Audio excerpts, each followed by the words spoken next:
Hello viewers, once again I welcome you on my channel that is New Horizon।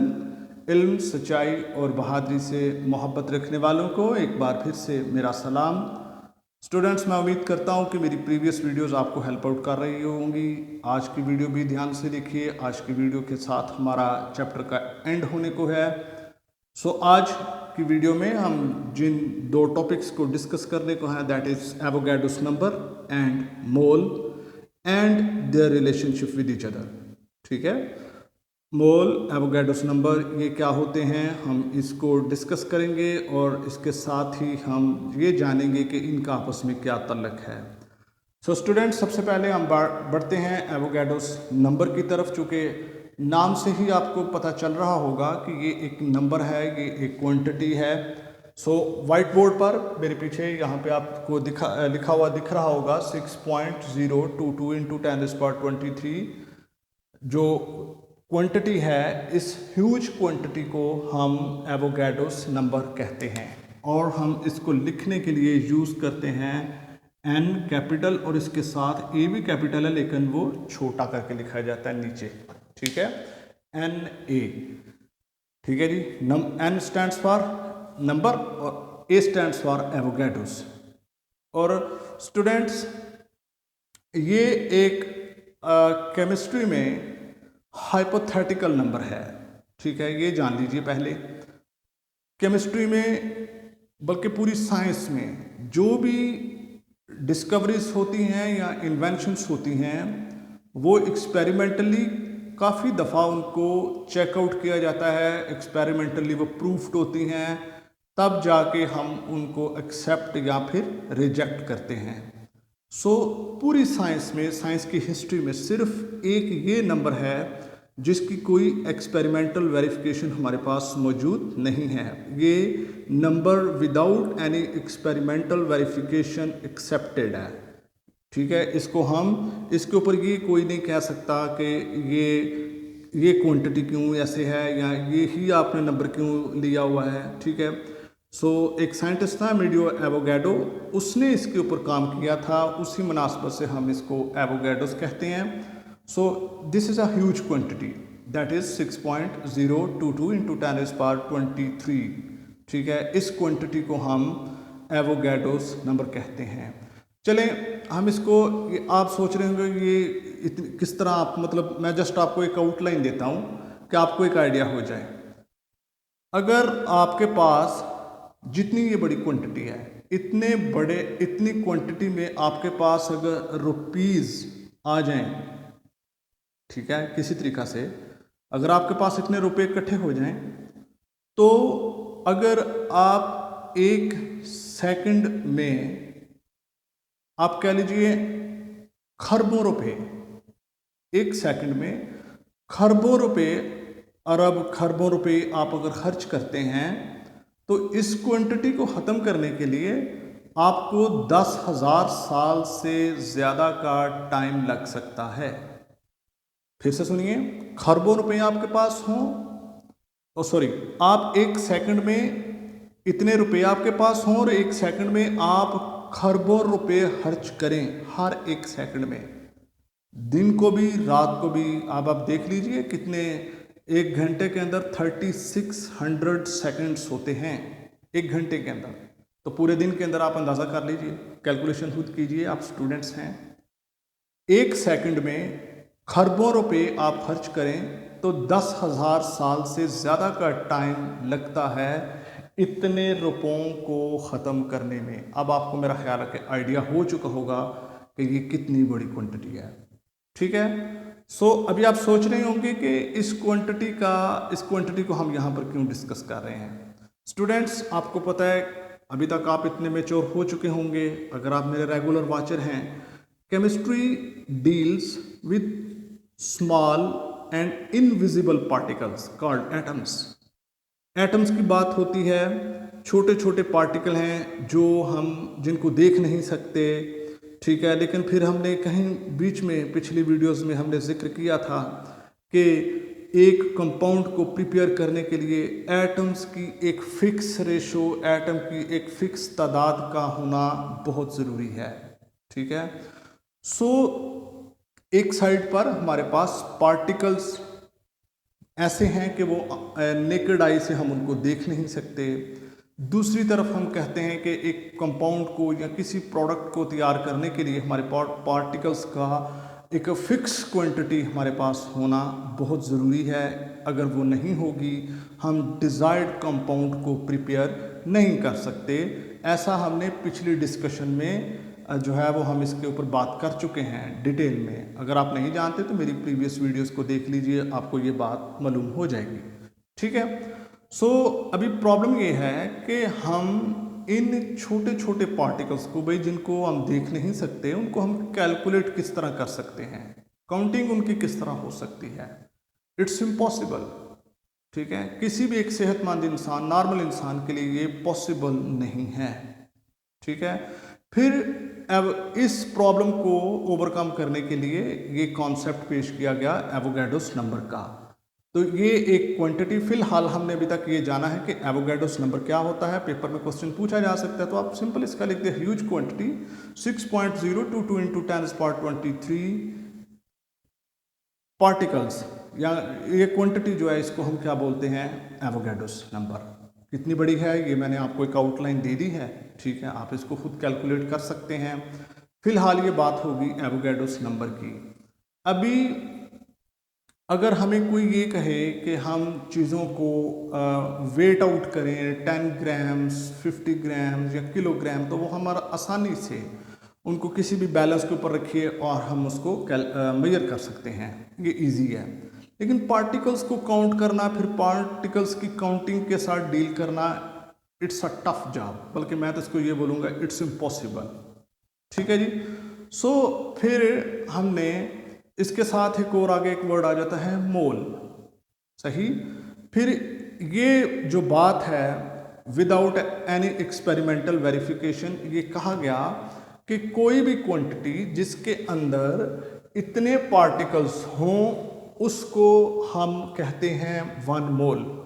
Any quantity having this number of particles. ठीक है। Any quantity having 6.022 × 10⁻23 particles is called 1 mole. तो आप सोच रहे होंगे कि अभी तो कुछ लम्हे आप कह रहे थे कि पार्टिकल्स को गिना नहीं जा सकता, तो फिर हम इनको किस तरह लेके आएंगे, तो फिर कब उसको 1 मोल कहेंगे। ठीक है।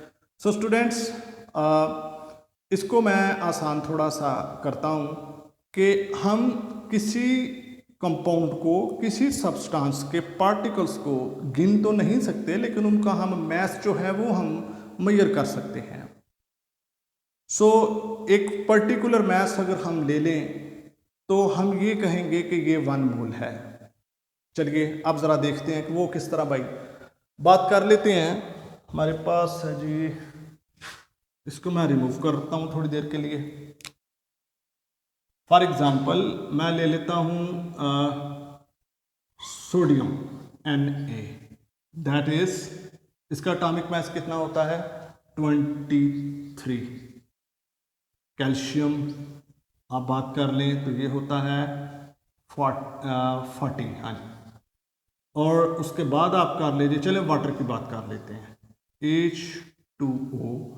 इसका तो एटॉमिक मास नहीं होगा, इसका तो मॉलिक्यूलर मास होगा, और ये होता है 18, ये 18 जी। ठीक हो गया। सो इन क्वांटिटीज़ को अगर कोई कंपाउंड है तो उसका मॉलिक्यूलर मास, अगर कोई एलिमेंट है तो उसका एटॉमिक नंबर या एटॉमिक मास हम ले लें और उनको हम लिख दें ग्राम्स में। इसके 40 ग्राम्स और इसके 18 ग्राम्स, ये अगर हम ले लेते हैं। चलें एक और कंपाउंड लिख लेते हैं, CaCO3। ये होता है 100, इसका जो मॉलिक्यूलर मास होगा दैट इज 100। मैं इसको भी ग्राम कह देता हूँ यहाँ पे। ये भी पार्टिकल्स हैं, और जब एलिमेंट की बात करें तो ये भी पार्टिकल्स ही होंगे। और अलग बात है कि हम इनको मॉलिक्यूल भी कहते हैं, लेकिन मॉलिक्यूल भी पार्टिकल्स ही होते हैं। ठीक है। सो अभी मैंने लिखने से पहले ये कहा कि any quantity having 6.022 × 10⁻23 particles is called 1 मोल। अब पार्टिकल्स को हम गिन नहीं सकते, ठीक है, तो फिर इसको जो है वो हम 1 मोल कहाँ से लाएंगे? तो इसका आसान हमने जो है वो साइंटिस्ट ने हमारे सामने एक आसान सा तरीका पेश कर रखा है कि अगर कोई एलिमेंट है उसके उतना ले लीजिए, एटॉमिक मास जितना है उतने ग्राम्स ले लीजिए। अगर कोई कंपाउंड है तो उसका मॉलिक्यूलर मास कैलकुलेट कर लीजिए और उतने ग्राम ले लें तो हम कहेंगे कि इसके अंदर इतने पार्टिकल्स हैं, ठीक है। तो इसको जनाब आप इतने 23, इसको मैं लिख देता हूँ जी 6.022 इंटू 10⁻23, ये इसके अंदर इतने पार्टिकल्स हैं, ठीक है। चलें अभी हम देख, इसका मतलब ये क्या हुआ, सोडियम, अगर सोडियम की बात करें तो इसके 23 ग्राम ले तो इसके अंदर कितने पार्ट, आप कहेंगे कि ये इसका कोई प्रूफ, मैंने आपको पहले कहा कि ये अनएक्सपेरिमेंटली प्रूव्ड, यानी कि ये हाइपोथेटिकल बात है, इसके ऊपर कोई भी बंदा बात नहीं कर सकता कि ये ऐसा क्यों है, इसका कोई प्रूफ दीजिए, ठीक है। ये एक्सपेरिमेंटली प्रूफ किए बगैर हम इसको, सिर्फ एक ही बात है जिसका कोई एक्सपेरिमेंटल प्रूफ हमारे पास नहीं है, सो हमें इसको इसी तरह से हूबहू एक्सेप्ट करना है, ठीक है। ये एक हाइपोथेटिकल नंबर है और इसका जो है, सो अगर मैं, इसका मतलब ये हुआ कि 23 ग्राम ले लूँगा किसके, सोडियम के, तो इसके अंडरस्टूड बात क्या होगी। अब इतने पार्टिकल कैलकुलेट करना तो इम्पॉसिबल है, लेकिन 23 ग्राम करना तो आप किसी भी बैलेंस के ऊपर जाके सोडियम ले लीजिए, उसको 23 ग्राम रखिए तो वो क्या हो जाएगा, तो आसानी से हम उसको कर सकते हैं। सो ये काउंट करना इम्पॉसिबल है लेकिन ये करना कदरे आसान है। सो इसके हम 23 ग्राम लेंगे। कैल्शियम की बात करें तो हम इसके 40 ग्राम्स ले लेंगे, ठीक है, इसके 40 ग्राम ले लेंगे तो इसके अंदर भी इतने पार्टिकल्स होंगे। चलिए बात कर लेते हैं मोल की। इसके 23 ग्राम होंगे, पार्टिकल्स इसके इतने होंगे, तो जिस क्वांटिटी के अंदर इतने पार्टिकल्स हो जाएं उसको हम क्या बोलते हैं, 1 मोल, ठीक है, 1 m, इसको हम 1 मोल कहते हैं। सो इसके 1 मोल के अंदर कितने पार्टिकल्स, 6.022 इंटू 10⁻23 और ग्राम्स कितने, 23। आगे बात करते हैं इसके 40 ग्राम्स के अंदर पार्टिकल्स इतने, मोल्स इतने, ठीक है। इसकी बात कर रहे हैं पानी, अगर आप बात करें तो पानी के 18 ग्राम लेंगे तो इसके अंदर इतने पार्टिकल्स होंगे। अब चूंकि ये मॉलिक्यूल है सो इसके इतने मॉलिक्यूल्स होंगे। कैल्शियम कार्बोनेट ये भी एक मॉलिक्यूल होगा तो इसके भी 6.022 इंटू 10⁻23 मॉलिक्यूल्स होंगे। इसकी बात कर लें तो ये तो एटॉमिक फॉर्म में है, ये तो मॉलिक्यूल नहीं है, सबको हम पार्टिकल कहेंगे। लेकिन चूंकि यहाँ पर ये सिंबल मैंने पिछली वीडियोस में बड़ी डिटेल में आपको बता रखा है कि अगर ये एटम है तो इसका मतलब है कि इसके 23 ग्राम्स के अंदर इतने एटम्स होंगे। पार्टिकल का वर्ड हम कलेक्टिवली यूज करते हैं कि अब एटम को भी पार्टिकल कहते हैं, आयन को भी पार्टिकल कहते हैं, मॉलिक्यूल को भी हम पार्टिकल ही कहते हैं, इसलिए हम इसके साथ जनरली पार्टिकल का वर्ड यूज कर लेते हैं, ठीक है जी। 23 ग्राम के अंदर कितने एटम्स होंगे, जब इसका जिक्र करेंगे तो इसके अंदर इसके इतने मॉलिक्यूल्स होंगे, लेकिन मोल कितने होंगे, 1। 2 मोल हो जाएगा तो इसको 2 से मल्टीप्लाई कर दीजिए, इसको भी 2 से, तो ये क्या बन जाएगा 46 ग्राम्स, 2 से मल्टीप्लाई करिए, ये इतने इसके पार्टिकल और 2 मोल्स इसके हो जाएंगे। ये रिलेशनशिप है क्या, इसकी बात कर लेते हैं मोल और एवोगैड्रोस नंबर की। अभी आप सोच रहे होंगे कि ये कैसे मुमकिन है कि इसके 23 ग्राम्स और इसके 40 और इसके, ये तो इनकी मैसेज तो चेंज हो रहे हैं लेकिन नंबर ऑफ पार्टिकल सेम ही हैं, ये किस तरह पॉसिबल है। चलें इसको भी मैं एक्सप्लेन करने की कोशिश करता हूँ जी, थोड़ी सी शायद बात बन जाए, आसान लगना लगे आपको। मैं चाहता हूँ कि in the end of the video आपको मोल और एवोगैड्रोस के कॉन्सेप्ट जो है वो मुकम्मल तौर पर आपको। चले हम कुछ पार्टिकल ले लेते हैं। मैं सबसे पहले लेता हूँ मैंगो, बनाना, बनाना, ओके। इसके बाद ले लेते हैं हम ग्रेप्स, ठीक है। और किसी चीज़ का फिलहाल तो मेरे जहन में नाम नहीं आ रहा। चलें इसको ले लेते हैं मेलन, चलें ये मेरा ख्याल 4 काफ़ी है। अगर हम इनको ज़रा ध्यान से देखिएगा, आपको मेरी बात समझ आ जाएगी, मुश्किल नहीं लगेगा, ठीक है। अगर मैं मैंगोज की बात करूं तो वो मैंने ले लिए हैं 10, बनानास की बात करूं तो वो भी 10, ग्रेप्स की बात करूं तो वो भी 10, और मेलन की बात करूं तो वो भी 10, ठीक है। क्वांटिटी इनकी कितनी है? 10, ये बात याद रहे। अब मैं 10 मैंगोज को वेट आउट करूं, ठीक है, बनानास 10 बनानास को वेट आउट करूं, इसको भी और इनको भी, क्या इनका वेट या इनका मैस सेम होंगे? यकीनन आप इतने समझदार हैं और आपका जवाब है कि ये नहीं, इन दोनों का मैस बराबर नहीं होगा। अगर ये 10 होगा तो ये शायद कुछ ग्राम्स में हो, ये शायद किलोज में चले जाएं, ठीक है, ये भी किलोग्राम में चले जाएं। तो जिस तरह से नंबर ऑफ पार्टिकल सेम है लेकिन इनका मैस जो है वो सेम नहीं आ रहा। भाई इनका मैस क्यों नहीं सेम आ रहा? ज़रा आप सोचिए, अपने जहन पे थोड़ा सा जोर डालिए। तो मैं अगर सोचता हूँ तो मुझे ये पता चलता है कि भाई मेलन की कंपोजिशन और है, बनाना की और है, साइज़ का फ़र्क है। ग्रेप्स की बात करें उसकी कंपोजिशन और है, उसका स्ट्रक्चर और है, साइज़ और है, उनकी प्रॉपर्टीज़ और हैं, वो दिखने में और तरह का लगता है, ठीक है। मैंगोस की बात करें वो हार्ड होते हैं, ग्रेप्स जो हैं वो सॉफ्ट होते हैं। सो इनकी प्रॉपर्टीज़ हैं। इसी तरह स्टूडेंट्स, एलिमेंट्स और कंपाउंड्स जो हैं उनके भी नंबर ऑफ पार्टिकल सेम हैं लेकिन उनके मास जो हैं वो सेम नहीं होंगे, क्योंकि हर एलिमेंट दूसरे एलिमेंट से डिफरेंट है। बिल्कुल उस तरह जिस तरह बनाना, ग्रेप्स, मैंगोस, एप्पल वगैरह फ्रूट्स एक दूसरे से डिफ़र करते हैं, ठीक है, साइज़ में, कलर में, कुछ सॉफ्ट होते हैं, कुछ हार्ड होते हैं, ठीक है, आप इनको जानते हैं। तो जिस तरह उनमें फ़र्क है लेकिन उनका वही क्वांटिटी फिक्स कर लीजिए, मैस उनका सेम नहीं आता। Same cases with the elements and compounds, ठीक है। सो ये हमारे पास जो है वो इस तरह का वो मामला है। मैं उम्मीद करता हूँ कि आपको मोल और एवोगैडोस की समझ अच्छी तरीक़ा से आ चुकी होगी। कोई क्वेश्चन पूछना चाहते हैं तो आप मुझसे पूछ सकते हैं कमेंट सेक्शन में, मैं उसको अगली वीडियो में कोशिश करूँगा कि उसको मैं रिप्लाई कर पाऊँ।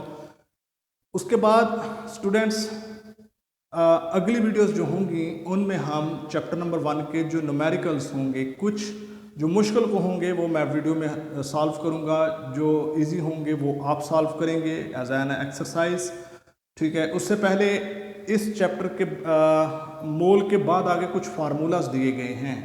मैं न्यूमेरिकल वाली वीडियो स्टार्ट करने से पहले आपको फार्मूलाज को एक्सप्लेन करूंगा, लेकिन मैं चाहता हूं कि आप उसको थोड़ा सा पहले याद कर लीजिए ताकि आपको अगली वीडियो जो है वो आपको हेल्प आउट कर सके। अगर आपको वीडियो अच्छी लगी है तो वीडियो के बिल्कुल नीचे एक थंब बना हुआ है ब्लैक कलर का, आप उसको हिट करेंगे तो वो ब्लू हो जाएगा, तो यूँ मेरी वीडियो लाइक हो जाएगी। चैनल पे पहली दफ़ा आए हैं, सब्सक्राइब का बटन हिट कीजिए, बेल आइकन दबाने के बाद ऑल नोटिफिकेशन को दबा दीजिए। मैं अपनी आने वाली हर वीडियो सबसे पहले आपको सेंड करूँगा। So keep studying, keep learning, keep marching. May God bless you.